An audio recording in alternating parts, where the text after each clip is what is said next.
लफड़ा था तेरे से दूसरे क्यों आए, क्योंकि ये लिख नहीं पा रहा था भाई। तो भेजा को डॉलर जला देगा भाई तेरा पाब्लो।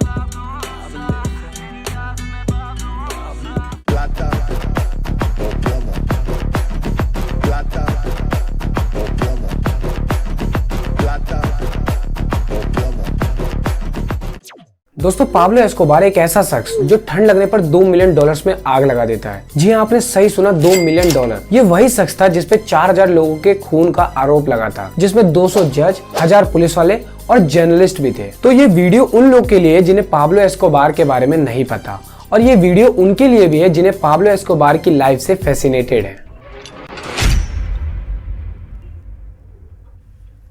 पाब्लो एस्कोबार, जिसे किंग ऑफ कोकीन के नाम से जाना जाता था, आज पाब्लो के मरने के 30 साल बाद भी पाब्लो का नाम काफी मशहूर है। पाब्लो की मौत पुलिस एनकाउंटर में 2 दिसंबर 1993 में हुई थी। लेकिन अब सवाल आता है कि कैसे कोलंबिया का एक आम नागरिक सबसे बड़ा माफिया बना, जिसे सब गॉडफादर कहने लगे। Rise of Pablo. पाब्लो का जन्म 1 दिसंबर 1949 में कोलंबिया देश के छोटी सी जगह रियो नेग्रो में हुआ। पाब्लो के पिता फार्मर थे और माँ स्कूल टीचर थी। पाब्लो ने पढ़ाई पूरी करने की सोची तो उसने लैटिन अमेरिकन ऑटोनोमस यूनिवर्सिटी में एडमिशन भी लिया, लेकिन उसने बीच में ही कॉलेज छोड़ दिया क्योंकि उसे नॉर्मल लाइफ जीने में मजा नहीं आ रहा था। पाब्लो शुरू से ही पैसे कमाना चाहता था, इसलिए उसने कॉलेज छोड़कर चोरी करना स्टार्ट कर दिया था। पाब्लो ने वो सारे गलत काम ट्राई किए जिनसे कि वो पैसे कमा सकता था, जैसे कि इलीगल सिगरेट बेचना, नकली लॉटरी बेचना और कार और बाइक चुराना। और अर्ली 90s में उसने ड्रग डीलर्स के साथ भी काम करना चालू कर दिया था। किडनैपिंग करना तो पाब्लो के लिए बहुत ही आम बात हो गई थी, लेकिन जब पाब्लो ने डियागो एचार्विया को किडनैप किया, जो कि उस समय के फेमस बिजनेसमैन थे, तब दुनिया को पाब्लो के बारे में पता चला। 1976 में पाब्लो ने यूएस जेल से आने के बाद कार्लोस लेदर के साथ मिलकर मैंडेलिन कार्टेल को स्टैब्लिश किया। मैंडेलिन कार्टेल एक ऐसी ड्रग ऑर्गेनाइजेशन जो कि कोकेन को दूसरे देशों में भेजा करती थी, और देखते देखते मैंडेलिन कार्टेल मार्केट में ऐसा छाई कि यूएस का 80% कोकेन मैंडेलिन कार्टेल द्वारा ही भेजा जाता था। मैंडेलिन कार्टेल ड्रग ऑर्गेनाइजेशन की एक हफ्ते की कमाई लगभग $400 मिलियन थी। कहा तो ये भी जाता है कि पाब्लो की नेटवर्थ $25 बिलियन थी, लेकिन ये बात सच है कि नहीं ये किसी को नहीं पता, क्योंकि पाब्लो पर इतना पैसा था कि वो सिर्फ पैसों में रबड़ लगाने के लिए हर महीने 2 लाख रुपए के रबड़ खरीदता था। पाब्लो के पास पैसा और पावर इतना बढ़ गया था कि पाब्लो ने कोलंबिया गवर्नमेंट से सौदा किया कि अगर सरकार पाब्लो के एक्स्ट्राडिक्शन के नियमों को बदलाव करने देगी तो बदले में पाब्लो सरकार का $10 बिलियन का कर्जा चुका देगा। और शायद यही कारण था कि पाब्लो को एक बार कोलंबिया कांग्रेस ने इलेक्शन में खड़ा होने का मौका भी दिया था, और वो इलेक्शन जीत भी गया था। लेकिन ओपोजिशन पार्टी के रोड्रिगो बोनिला ने उसे क्रिमिनल साबित करके उसे जेल भिजवा दिया था। पाब्लो एक लौता ऐसा माफिया था जिसकी फोटो अमेरिका की जानी मानी मैगजीन फोर्ब्स में छपी थी, जिसमें बताया गया था कि पाब्लो का नाम दुनिया के अरबपतियों में जुड़ गया है। और 1979 में वर्ल्ड के बिलियनर्स लिस्ट में पाब्लो का नाम 7वें नंबर पर था। पाब्लो का बिजनेस इतना बढ़ गया था कि वो सबमरीन से कोकीन का ट्रांसपोर्ट करने लगा था। पाब्लो के पास आलीशान घरों की कमी नहीं थी, जिसमें सबसे फेमस था हेसियांडा नेपलोस। ये नाम इटली के नेपलेस शहर से लिया गया है। पाब्लो का ये आलीशान घर 7000 एकड़ में यानी लगभग 28 किलोमीटर स्क्वायर फीट लंबा था। इसमें soccer field, bull fighting arena, air strips, tennis court, dinosaur statue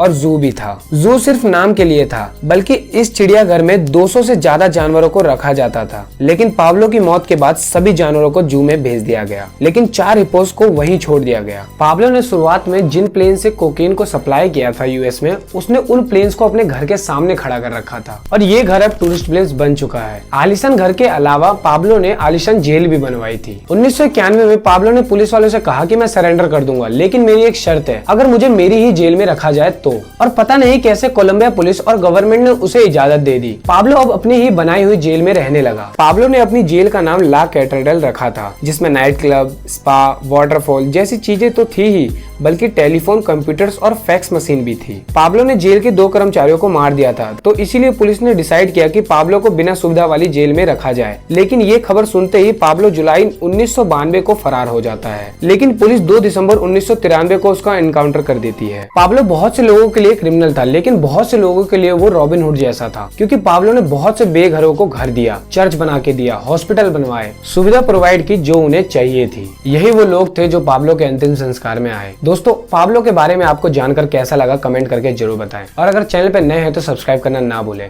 धन्यवाद।